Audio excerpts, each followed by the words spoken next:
O primeiro jovem a cair foi o rapaz de cabelos oleados que liderava as zombarias. Ele corria com desespero cego, olhando por sobre o ombro para ver se as feras o perseguiam, quando tropeçou numa pedra solta da calçada.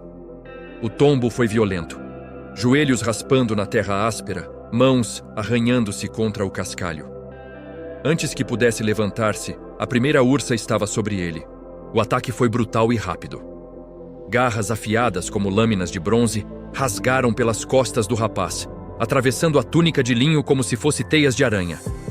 Um grito agudo perfurou o ar, metade surpresa, metade agonia pura. Sangue jorrou, manchando a terra seca de vermelho escuro. A mandíbula da ursa fechou-se sobre o ombro do jovem com força esmagadora, ossos estalando sob a pressão monstruosa. Outros rapazes, testemunhando a cena horripilante, gritaram e dispersaram-se em todas as direções. Alguns correram para as casas mais próximas, batendo desesperadamente nas portas de madeira, implorando por refúgio. Outros tentaram escalar os muros baixos que separavam os quintais. Havia quem simplesmente paralisasse de terror, pernas recusando-se a obedecer. Olhos arregalados fixos nas criaturas que agora caçavam metodicamente através das ruas de Betel. A segunda ursa moveu-se com precisão calculada. Interceptou 3 jovens que tentavam fugir pela viela estreita que levava ao mercado. O espaço confinado trabalhava contra eles. Não havia como passar pela fera que bloqueava a saída. O primeiro rapaz tentou usar seu cajado como arma, brandindo-o acima da cabeça num gesto patético de defesa. A ursa simplesmente ergueu-se sobre as patas traseiras, revelando sua altura impressionante, mais alta que qualquer homem, e com uma patada derrubou tanto o cajado quanto o rapaz que o segurava. O impacto jogou o jovem contra a parede de tijolos. Ele deslizou até o chão, atordoado, sangue escorrendo de um corte profundo na testa. A ursa avançou, presas brilhando à luz solar que penetrava entre os telhados. O que se seguiu foi massacrante. Garras rasgaram, mandíbulas apertaram, músculos poderosos esmagaram. Os gritos ecoavam pelas paredes estreitas, amplificados pela acústica do beco, criando uma cacofonia de horror que gelava o sangue de todos que ouviam. Eliseu permanecia no mesmo lugar onde pronunciara o julgamento. Seu rosto não demonstrava prazer nem remorso. Apenas uma solenidade grave, a expressão de alguém que compreende a seriedade do que está presenciando. Não era vingança pessoal, era a teodiceia, a justiça de Deus, manifestada de forma tangível e terrível. O profeta não movia um músculo para intervir, porque sabia que não podia. O decreto fora pronunciado, e Yahvé executava seu juízo. Portas começaram a abrir-se cautelosamente ao longo da rua principal. Rostos pálidos espreitavam pelas frestas, mães horrorizadas, pais paralisados pelo choque, anciãos tremendo diante do espetáculo de violência divina, desenrolando-se diante de seus olhos. Alguns reconheceram Eliseu parado ali, testemunha silenciosa da carnificina. Ninguém ousou aproximar-se dele. Uma aura de poder sobrenatural envolvia o profeta, invisível, mas inegável. Um grupo de 5 rapazes conseguiu chegar ao portão sul da cidade, o mesmo por onde Eliseu entrara minutos antes. Corriam com tudo que tinham, pulmões queimando, corações batendo descontroladamente contra as costelas. Liberdade estava a apenas alguns metros. Os campos abertos além das muralhas, onde poderiam dispersar-se e escapar. Mas quando alcançaram o arco de pedra, descobriram que a primeira ursa já os esperava ali. A criatura devia ter contornado a cidade por fora das muralhas, movendo-se com velocidade impossível através do terreno rochoso.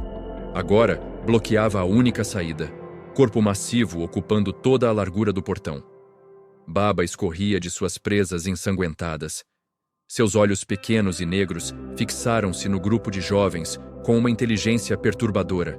Não era olhar de animal selvagem agindo por instinto, mas de executor cumprindo uma sentença específica.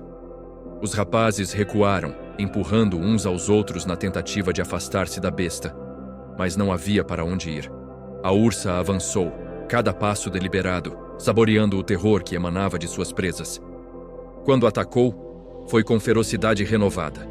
O primeiro jovem teve o peito aberto por um golpe de garra que expôs as costelas. O segundo tentou defender-se com as mãos, mas a mandíbula da ursa fechou-se sobre seu antebraço, arrancando carne e músculo num único movimento violento. O terceiro, por toda Betel, a cena repetia-se. 42 jovens. O número seria contado depois, quando os corpos fossem recolhidos e identificados pelas famílias em luto. 42 rapazes que acordaram naquela manhã sem imaginar que seria seu último dia na terra. 42 zombadores que aprenderam tarde demais que o Deus de Israel não era um ídolo mudo de madeira ou pedra, mas o Senhor vivo que defende seus profetas e julga aqueles que blasfemam contra seu nome.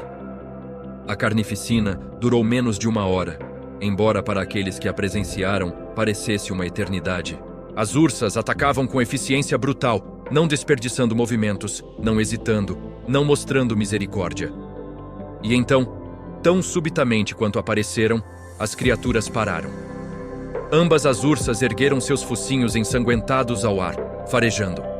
Viraram-se simultaneamente, como se respondendo a um comando inaudível. Então, com a mesma velocidade sobrenatural com que haviam entrado na cidade, recuaram. Atravessaram as ruas, pularam muros e desapareceram nas colinas arborizadas de onde tinham vindo. Em questão de minutos, nenhum sinal das feras permanecia, exceto os corpos dilacerados espalhados pelas vielas de Betel. Eliseu finalmente moveu-se. Caminhou lentamente através da rua principal, passando pelos locais onde o julgamento se manifestara. Seus olhos observaram cada corpo caído, cada poça de sangue escurecendo sob o sol escaldante. Não havia triunfo em seu semblante, mas também não havia dúvida. Isto era o peso do ofício profético. Pronunciar a palavra de Deus sabendo que ela não retorna vazia, que ela realiza o propósito para o qual foi enviada, seja para bênção ou para julgamento. Pessoas começaram a sair de suas casas, movendo-se como sonâmbulos através de um pesadelo. Mães correram para os corpos, caindo de joelhos ao reconhecer seus filhos. Gritos de lamento rasgaram o ar. Aquele pranto ancestral das mulheres de Israel, agudo e prolongado, que expressava dor além de palavras. Pais permaneciam paralisados, olhando para os restos do que fora vida jovem e vigorosa, agora reduzida a carne rasgada e ossos quebrados. Um ancião de barbas brancas, vestindo a túnica listrada de um membro do conselho da cidade, aproximou-se de Eliseu. Seus olhos estavam vermelhos, mas não derramava lágrimas. Havia neles algo mais complexo que tristeza. Era reconhecimento, talvez até compreensão. Profeta de Yahvé, disse ele, voz trêmula, mas firme. Esta é a resposta do Altíssimo à nossa apostasia. Criamos nossos filhos à sombra dos bezerros de ouro. Ensinamos-lhes a desprezar os caminhos do Senhor. E agora, sua voz falhou. Ele apontou para os corpos espalhados. Agora colhemos o que plantamos. Eliseu encontrou os olhos do ancião. Havia sabedoria ali, forjada pelo sofrimento súbito e pela revelação chocante da realidade espiritual que governava Israel. O sangue destes jovens clama desde o chão, respondeu o profeta, cada palavra pesada como pedra. Mas não clama por vingança, clama como testemunho. Testemunho de que Yahvé ainda reina sobre Israel, de que sua palavra não pode ser zombada impunemente, de que há consequências reais e terríveis para aqueles que escolhem o caminho da rebelião contra o Deus vivo. O ancião baixou a cabeça. Outros começaram a reunir-se ao redor, mantendo distância respeitosa do profeta, mas ouvindo cada palavra que ele pronunciava.